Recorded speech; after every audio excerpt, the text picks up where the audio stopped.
Well, I really like to think that something positive can come out of this sort of dreadful period of plague and isolation that we're in.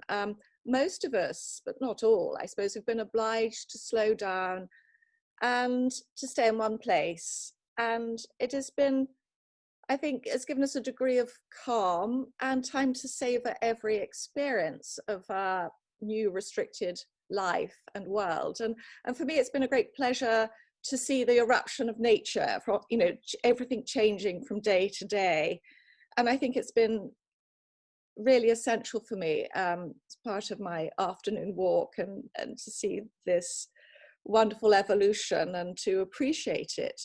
And also at this time, I've been very struck by the nature of the experiences that museums and galleries have offered me online. And a lot of them have chosen to focus our attention on an individual artist or a work of art. And you know, we've been invited to restrict our gaze, and I'm hoping that when all of this is over, that we won't have forgotten how rewarding this is, how much better it is than racing around an art gallery and trying to look everything, or going to an art fair and being overwhelmed by thousands of works of art crammed into a tiny space. And one of the reasons I founded Slow Art Workshop, SAW, in 2017 was to try and help people engage with works of art on a sensory as well as sort of intellectual level. And it's all about the primacy of the object, the fact that these are, you know, works of art are essentially objects, whatever they're made of, and that no image comes anywhere near replicating the experience of them, the potency and that physicality, and also our very visceral response to them.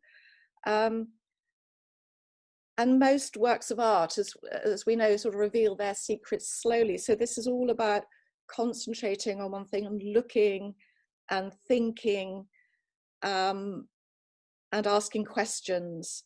But I think in our usual, very frenetic world, the most difficult thing is to get into the state of mind that allows us to become receptive to music and to art. And in fact, I think that's one of the ways that your museum is so brilliant, because it does this extraordinary thing of dissolving the clamour of everyday life. And so we have a kind of, you know, rinsing of the brain before we arrive, and so we are ready for the experiences that you offer. And I've always been intrigued by your inspiration for that. I mean, why did you decide to do that, Désiré? Well, I tell you, maybe I tell you a bit from how the thing started. When I was a child, I was a child who was dreaming a lot. I mean, looking in the wind, looking at leaves, looking at trees, looking at farmers who turn the hay. And this was for me really a world which made me feel good. And doing this, I think, since a child, I grew up quite alone, alone in a good way. I liked this kind of being alone with myself. I love to go through the forest, for example, feeling the trees, feeling really the smell of the trees, and trying to capture really the essence of a tree. And it was not only the tree, it have been really, but let's say in nature, or watching a deer, how the deer moves when I saw one in the forest. It made me very happy, and you feel the delicacy of how they move and how they eat. And all that really, I think, started early and impressed me, and I went further. Then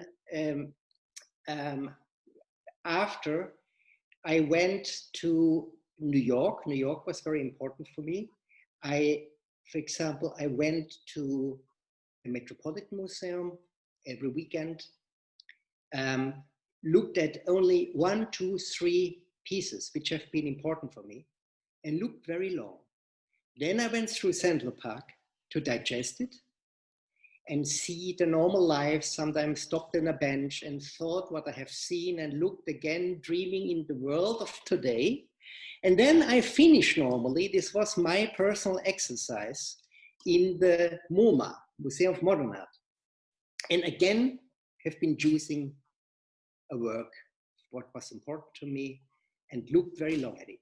So I think through this I really educated maybe a specific sensitivity, looking and trying to capture the soul. I gave 1 year ago a lecture in Hong Kong University, and I spoke about how to show the soul of an artwork. And I think it is very important that people look really what is the essence of the art, what is really, what makes the art piece important. And you can really even, I would go so far, you can connect with the person, the creator of this artwork, because you really get it. And I think you could become a friend even with a person who is hundreds of years, not here anymore, or is here, I mean, whatever, a contemporary piece. And this was, this I developed really more and more. For example, when I started with the juxtapositions many years ago, I went to Chillida, the sculptor Eduardo Chillida, and I proposed him an exhibition with him, with Luras, works on paper and terracottas by him, with Ming and Song Dynasty neck cushions. Right. And he looked very astonished to me, and he said, "How you know I was always interested in that?" I said, "I had no idea, but I feel you have something in common very much with that. There is a feeling." And it was exactly what I mentioned before. I think you can capture things, whatever it is, a contemporary piece, or it is hundreds of thousands years ago, has been created. And that was, for me, so interesting. Later on, for example, also in Fan Chi's work, an artist I like very much, Tsing Fan Zhe, he is somebody who's very much in nature. He looks very long, and especially the works on paper, which he captures really what is the essence. And this comes, in fact, from Sung Dynasty. In Sung Dynasty, it was extraordinary. You could look at a work done in the 8th century, and you have never seen a fish, and you feel, what is a fish? What is a fish? And that's not so easy. This is incredible that people could have been able to show that, or what is a deer, or what is, I have never seen anything better than that. So I think there are some artists, I mean, I mentioned Tsing Fan Zhe because he is not a person, he's not a mass artist. Today, so many art is produced for the market. And I think it's something at the end, it goes against the artist. That's what I think. And I think it is very important, and for me it's very important, that a piece is really unique, and you feel it was done really with a soul behind, and not just for the market. So I'm watching since many years, things critically, and all the masses who go to these huge blockbuster exhibitions in museums. And exactly now, this will not be anymore, I guess, after this Corona crisis. I think people are rethinking, and I think it's really important. It is important to go back to the essence of life, also to, that also children, for example, know where the milk comes from. They see that a tomato is not grown within 10 days in a glass house. it normally grows slowly and you see another color. It's really red and it tastes different. And these kind of things, it's not so normal, I think. You have to experience it. And I spoke now, you know, about a global view, how I see the world. I think it's important to be again more sensitive. We have to learn again, or most people have to learn again to look more and follow their instinct and feel more instead of only listening to what medias tell them. No, to think yourself, to have your own thinking and your own eye to discover and trying to get the essence. I think this is healthy, very healthy and important. And what you do, Susan, I mean, I like the word slow art, because it's really exactly what is important. And it's nice to hear that somebody like you speaks about it, because certain things we all know, but nobody mentions it, and things have to be talked about. Susan, okay. Well, I think one of the privileges of my professional life has been that I've been able to look at works of art of all periods, all cultures, and all, you know, different media. And I've been able to, in dealers' galleries, I've been able to, or collectors' homes, I've been able to pick things up. I can feel the weight of a Cycladic idol in the palm of my hand, or a featherlight Sung Dynasty porcelain bowl. Or I've been able to go to a conservation lab and talk to the conservator about what I'm looking at and what they're doing. And all of these things have enriched my experience of my relationship with art. And so the whole idea of the workshops was to offer anybody curious that sort of experience, if you like, and that opportunity of having a very intimate relationship where you're really holding, feeling textures, the smell, the weight, all of these things, which is lost to us when you see things behind glass. And I think these are sort of informal masterclasses, if you like, because two things really worry me now. I think that the power of contemporary art has become so great in our culture that people would not be, could easily be forgiven to thinking that there is nothing else that matters, there's nothing else out there. And so there are all sorts of kinds of works of art which I feel people aren't looking at because they don't know they're there, or not reminded of their existence. And this makes me terrifically sad. And I think particularly with what you can call applied art, sculpture, or three-dimensional things, because flat art has won at the moment, really, and nobody really thinks much about anything else. And I also feel that I'm really worried about this sort of idea of connoisseurship not being passed on, that there's this sort of expertise and about how to look at art, how to experience it.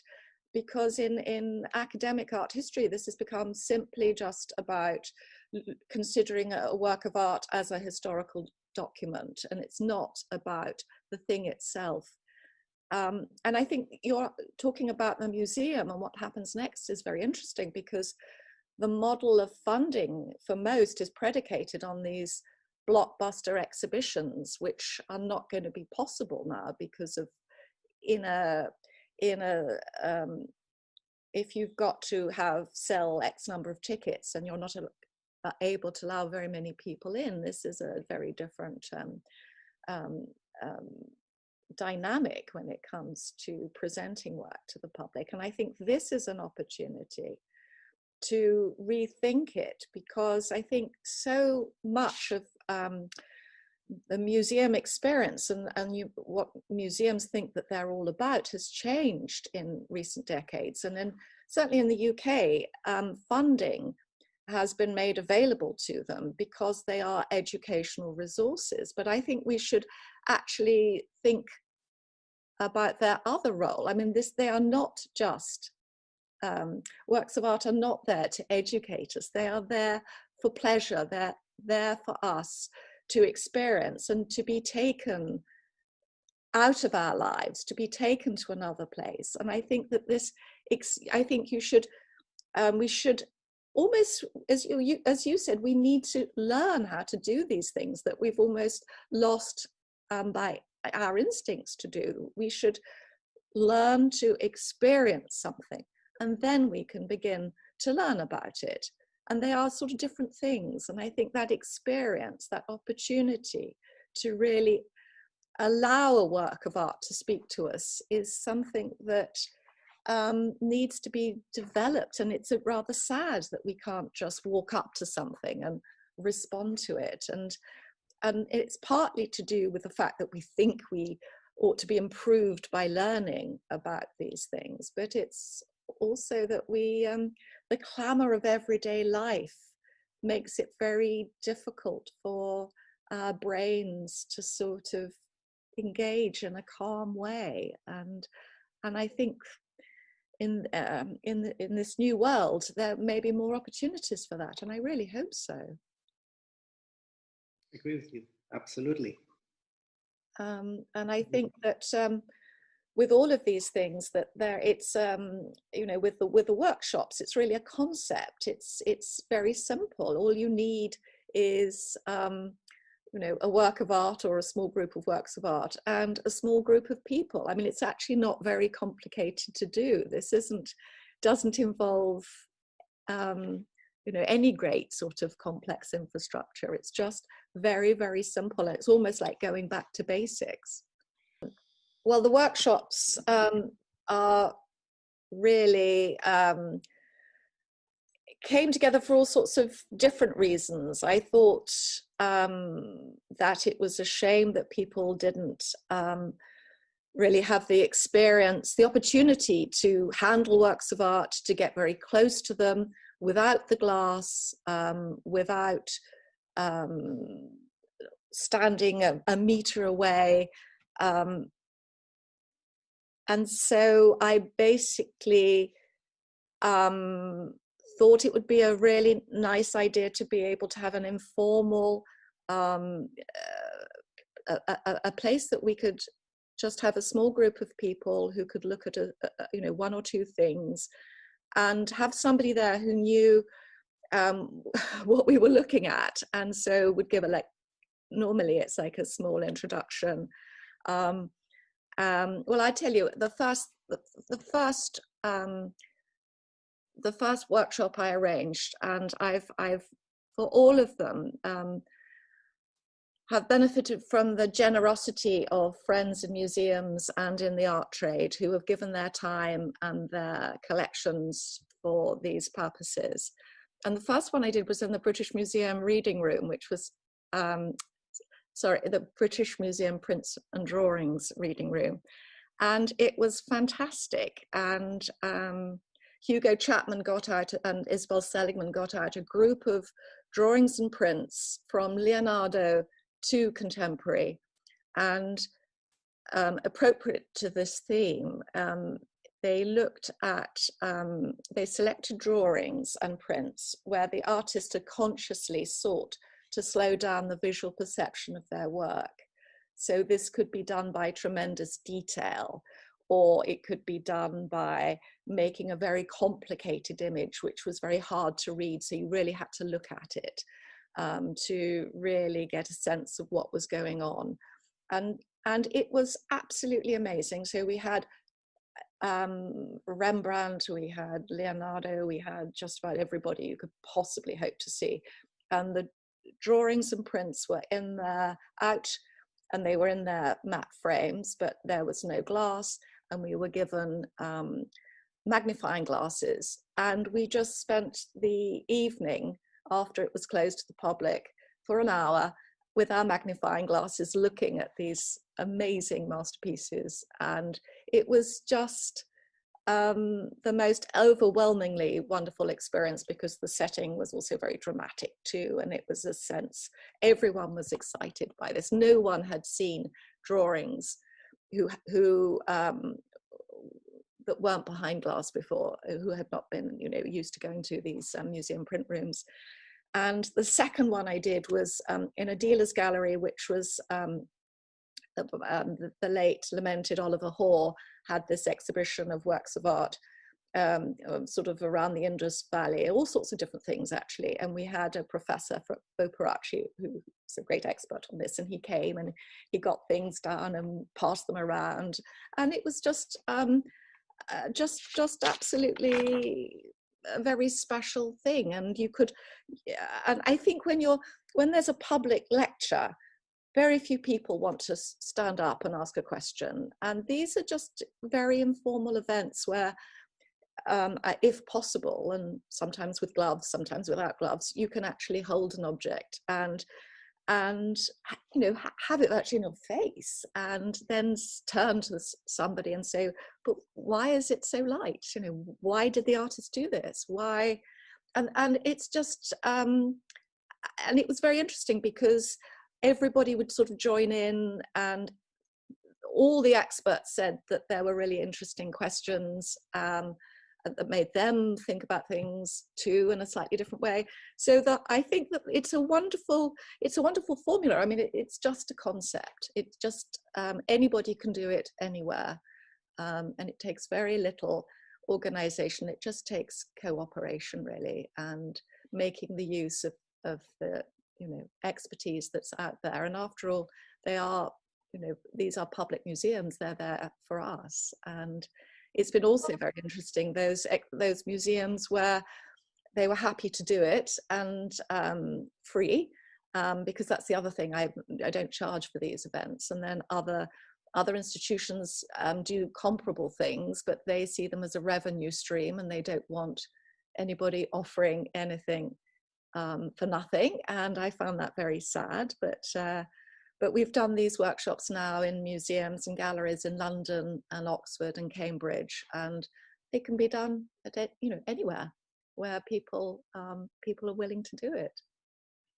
I think it's very nice. Also, you see the enthusiasm, you know, of people and the passion. You know, I mean, in a small group, I think that's especially nice. You know, when you see really you're with an artist, or you're directly with an artist, and in a small group, and somebody explains something about it in a nice way. Not too many words. I'm against too many words.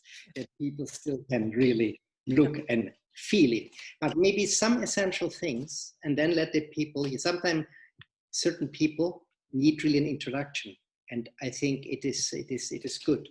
So really to create really an appetite, also, you know, to know more. Yes. And maybe I think that's very good. You know, you have sometimes to provoke something, yeah, that something good comes out. Well, I think very few people can actually walk up to something and immediately get it. And I think it's so helpful to have a way in. And the more you look, and it's not that you have to be guided, it's not that you have to be told what to think, but it sort of helps, and it helps you to ask yourself questions about what you're looking at, and, you know, what your response is. And I think that this is what makes it very special. And I've just certainly found that with, as I say, with my professional life, where you might look at something and think, well, it doesn't seem very exciting to me. And then the more you know about it, and then the subtlety sort of reveals itself. And as you know, so much in your museum is, after all, Asian art, and a lot of this is tremendously subtle. And these things can often be, we talked earlier about you know, Sung porcelain. I mean, this looks so simple. It's so deceptive because it isn't simple at all. And the philosophy behind it is also incredibly sophisticated. And it doesn't make an object more beautiful for that reason, but they just happen to be incredibly pleasing and incredibly tactile. I mean, I think that's also very interesting, that these were objects that were made to be used and made to be looked at. And I think that having things of such harmony and balance in our lives can only improve them, and the way we think about the objects that we live with and what we don't really need to live with but do.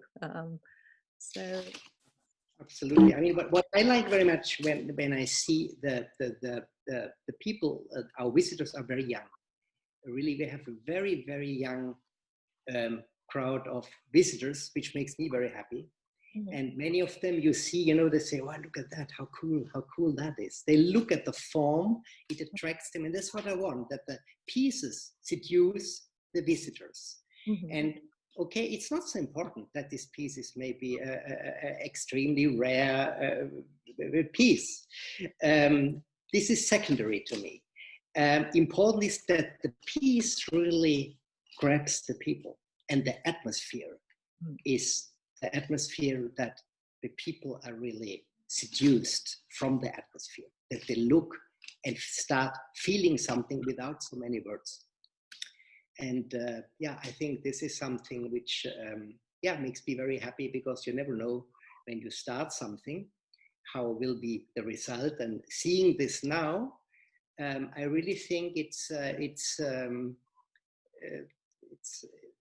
works. It works exactly what I was hoping, that people who have not the knowledge before getting in something, and this was what I was hoping to achieve, how we installed it and how I made the lightning, and also meters of nothing, that you are free in your head, in your eye, to see the next. And yes, I think it's not easy for big museums, but when I would be in charge of a state museum, I think I could change certain things which would be to their good. And I would love to do that, but I was never asked. So. Well, you never know. Well, in fact, it's very interesting when you talk about what you've done with your museum, because I remember when I was a student and I would go to the V&A a lot, the Victoria and Albert Museum in London, and I would go to the library often as well for my, and I would walk through these galleries, and I passed display case after display case, and I'd think, how am I not stopped in my tracks every other step? Because when I did stop, there would be something so stupendously wonderful, so amazing. And I thought, how have they managed to make all of this material so walkable, passable, if you see what I mean? How does the general public just walk past this? Because we should be stopped in our tracks, because these pieces are amazing. And it's because everything is on top of each other, that as soon as you try and look at one thing, you're aware of the 25 pieces around it. And of course, it is something, that as a private museum, you can do as you please, and you have. But I think that museums, and in fact, to be fair on the V&A, they have changed recently, and they have taken a lot of material from those displays. But I think the wonder and awe of art is lost in so many museums because of having too much in it, and also too many people, and the combination of too many things and too many people is a disaster, really. But equally, we'd be furious if all the work was taken out and we couldn't see it. So I don't really know what the answer is, but I think your museum shows that it is so important to offer,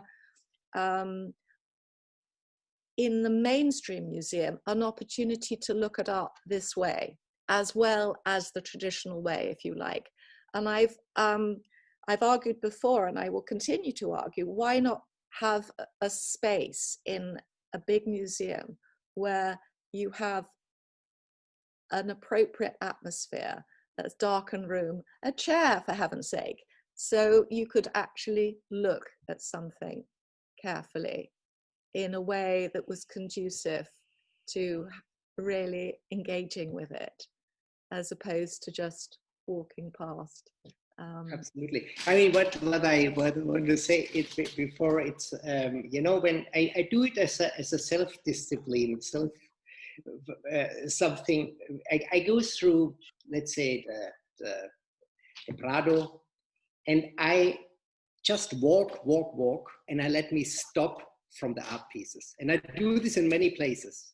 And sometimes even there is a famous one, it does not stop me, you know? And people say, you know, and when you go with a guide sometime, you know, that the person says, but this is, and I don't agree. I don't agree because it's a famous artist. Why? I don't agree. And maybe I find something else. Somebody is not that known, but is an absolute overseen master. You know, and sometimes the time regulates it. I mean, there are artists, you know, who are just hundreds of years afterwards really seen how important they have been. And but I think that's interesting for me to let me. I mean, that the pieces stop me. You know. Yeah. And yeah, it's I enjoy doing this. I do it many times. Well, I mean, I think it's extraordinary how people have been brainwashed into thinking that they have to look at these masterpieces, which they tick off on their tours around the world. I mean, the Mona Lisa must be the most boring painting, you know, in the Louvre. And yet this is the only thing that most people want to go and see. And even then they don't really look at it. They just take selfies in front of it. So, and you're in this, well, an amazing gallery of pictures which are so much better, so much more interesting to look at, and people just won't give themselves the opportunity. I often think that most people in galleries look at it as an ordeal. You look at their faces, they are not having a good time.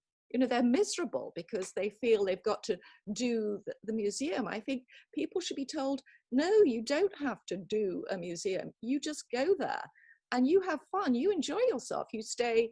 You look at one thing, you stay 15 minutes. That's fine. You don't have to look at everything. And I think well, it's more a funfair park today, you know. I mean, you know, I was a while ago in New York in the MoMA in the big exhibition, and I had to leave. I tell you, I had to leave because I couldn't see the works anymore. The same happened to me in Paris in a fantastic exhibition, but I could not see the works really anymore.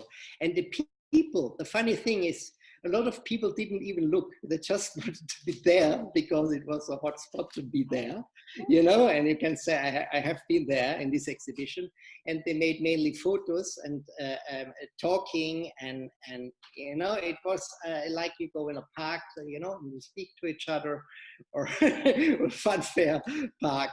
And sometimes I think, you know, this is not good. This is and this for sure. That's the good thing, you know. I mean, what maybe comes out of this crisis, that people really change and are more sensitive afterwards. You know, many people, I think, you know, they think about more what are the values, what is important for my life, what was in this time, you know, the essence, but what I get out of it for me and my life. And I think that's good. Well, let's hope it does have that effect. I mean, I have an awful... You're right. Always back through the same machinery. You are right.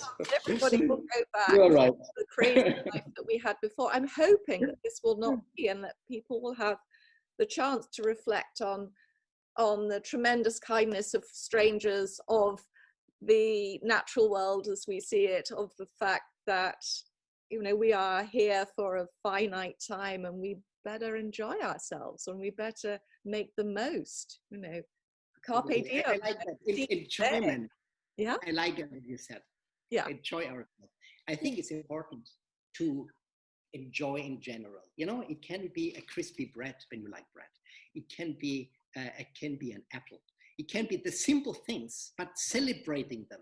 Yes. Enjoying them and trying to have good quality of this little thing, and not just the thing, to have the best when you can get it. And in simple things, it is possible to get it the best. You know, you don't need 10. This, for example, what I like and what I learned in Japan.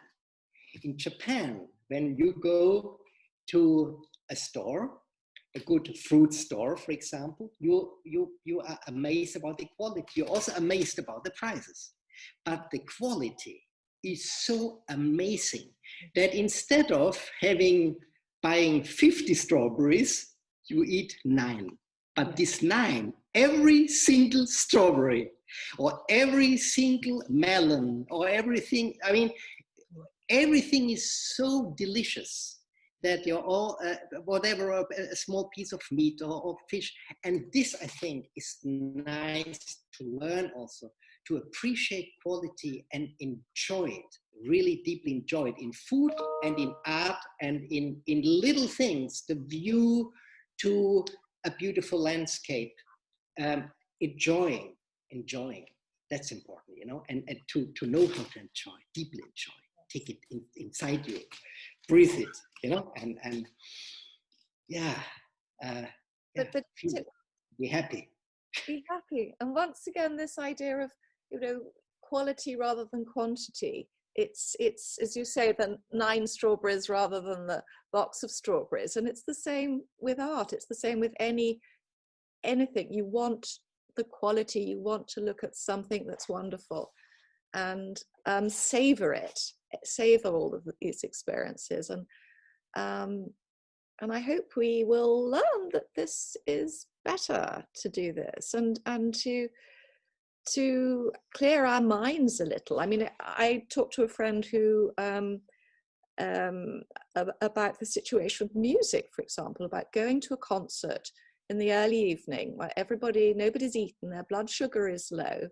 And also for the audience, and even really quite shockingly for the musicians themselves, it's very hard for them to get into the zone, to sort of at 6:30 to start playing Mahler or something. It is not something you can switch on and switch off. It is very, very hard. And so we all, in a way, need to make it easier for ourselves to experience everything. It's all there. We're so spoiled. We have everything available in so many different forms. But as you talk about it, maybe people who see this think later. You know, you always, I think it's nice. You at least keep a little, but sometimes this little is enough already that it changes your life. You know, you need sometimes, you know, you hear something, I think this is true, and maybe this is and later adjusted to your daily life and helps you or not. I mean, it's everybody's choice anyway. It's everybody's choice, I think. But it's an alternative. It's a possibility, and I think a lot of people don't even consider it as a possibility because everybody sort of equates success with a movement forward. And in fact, I think this is a period of sort of stasis, and I think this is a period of if people aren't too worried, you know, is a period of calm and tranquility. And I think a lot of people are thinking, worried is a good word you said now. I think people are too worried lately. Yeah, I think people are always worried. You know, they're worried and exactly, the word worried is a good one. Or anxiety. Worried many times, you know, too worried. I don't know, there are always so many worries. And I think as life gets more complicated, the worries just multiply. I think that is the great point of simplicity, in a way, that you think about the things that really matter, and instinct and responsiveness to every situation.